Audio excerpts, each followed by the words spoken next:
আপনার কাছে আমি দোষী, আমার কাছে আপনি দোষী, তো সঠিকটাকে সবাই তো দোষী।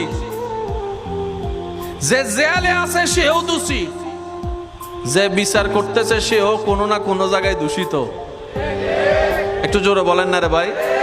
যে মামলা দিছে সেও কোনো না কোনো কাজের জন্য দোষী।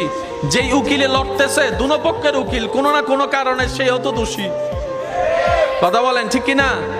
সেজন্য মনে রাখবেন, যতক্ষণ পর্যন্ত আমরা আহকামুল হাকিমিনের দরবারে যাব না, ততক্ষণ পর্যন্ত পরিপূর্ণ ন্যায় বিচার 100-এ 100 পাওয়া সম্ভবপর নয়।